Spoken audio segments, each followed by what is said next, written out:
अस्सलाम वालेकुम रहमतुल्लाहि व बरकातहू। जी हाँ नाजरीन, मैं एहतिशाम निज़ामी कासमी। दोस्तों, इस वक्त की एक बहुत बड़ी खबर आ रही है।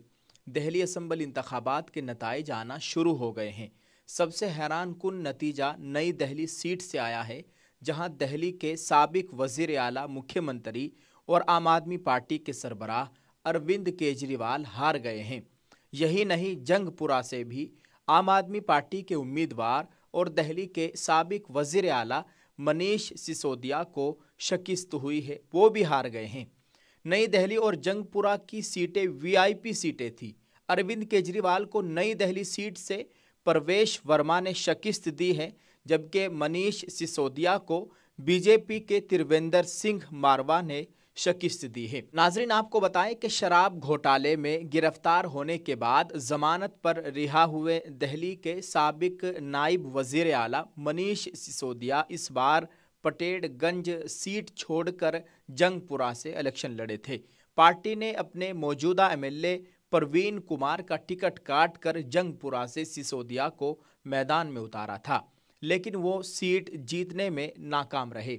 वहीं अगर नई दहली सीट की बात करें तो अरविंद केजरीवाल 2013 से इस सीट पर काबिज थे।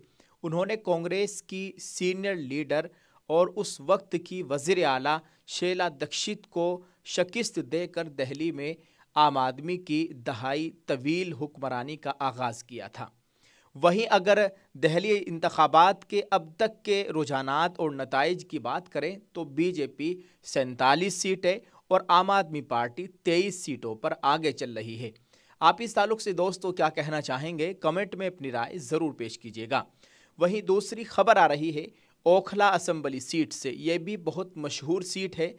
दहली असम्बली इंतखाबात में कांटे की टक्कर अब अपने आखिरी मरहले में दाखिल हो रही है। ओखला की अहम नशिस्त से आम आदमी पार्टी के अमानतुल्लाह खान 17,584 वोटों के साथ आगे हैं, जबकि मजलिस इत्तेहादुल मुस्लिमीन के उम्मीदवार शिफाउर रहमान दूसरे नंबर पर हैं।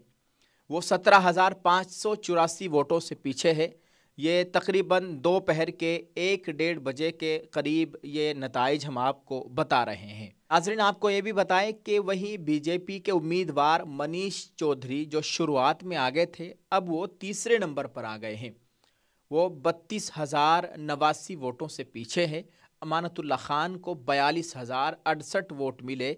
शिफाउर रहमान को 24,484 वोट अब तक मिल गए हैं। इस सीट में 23 राउंड है। 9 राउंड का नतीजा हमने आपको बता दिया है। दोस्तों, आप इस वीडियो को शेयर करें और दुआ करें अल्लाह ताला खैर का मामला फरमाए, आमीन। बताया जा रहा है कि 27 सालों बाद बीजेपी की हुकूमत दहली में लौट रही है और बीजेपी की सरकार आ रही है। आप इस ताल्लुक से क्या कहेंगे, कमेंट में अपनी राय ज़रूर पेश कीजिएगा और वीडियो को शेयर करना मत भूलिए। जज़ाकल्लाह। अस्सलाम वालेकुम रहमतुल्लाहि व बरकातहू।